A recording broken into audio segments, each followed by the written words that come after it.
ఆంధ్ర, తెలంగాణలో every village లో ఒక్క హీలర్ ని క్రియేట్ చేస్తాను. నేను ఇంకొకరిని నయం చేయాలి, హీలర్ కావాలి అనుకుంటే ఆగస్ట్ 1 కి రావచ్చు. నువ్వు ట్రై చేయండి. ఇండియాలో యాటికి పోయినా ఎంత దూరం వెళ్ళండి, ఒక 10 లక్షలు ఖర్చు పెట్టండి, బస్వా అకాడమీలో ఏముంది అది దొరకదు. నేను ఖచ్చితంగా చెప్తాను. ఎవరైనా చెప్తారా? నీకు ఒక పాయింట్ ఇస్తాను, ఒక కలర్ ఇస్తాను, 3 days అయిన తర్వాత, 72 hours అయిన తర్వాత ఇలాగ చేంజెస్ అవుతుంది చెప్తారు ఎవరైనా? బస్సు అకాడమీ చెప్తాం. అఫ్ కోర్స్ నా ట్రీట్మెంట్ తో పాటి ఫుడ్ చేంజెస్ కావాలి, అది చెప్తాను. ఏ ఫ్రూట్ తినాలి, ఏ ఫ్రూట్ తినకూడదు, ఏ కూరగాయ తినాలి, everything I will teach you. And don't think it is something is colourful and something is magical అని రాకూడదు. August 1 I'm expecting true healers.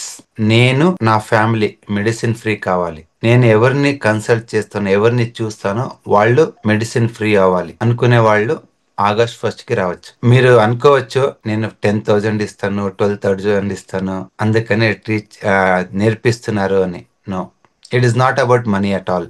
ఎందుకంటే నేను పొద్దున్న 10 o'clock పోయినాను, ఇప్పుడు వచ్చాను 9 o'clock ఇంటికి. ఈ పొద్దున ఇన్కమ్ మోర్ దెన్ 4 lakhs. నాకు తెలుసు 4 days ఉన్నా కానీ 4 lakhs రాదు అక్కడ, కానీ వస్తాను నేను. It is not for money. మళ్ళీ ఫీజు ఎందుకు పెట్టినామంటే for your responsibility. If you are not paying fees you won't take responsibility.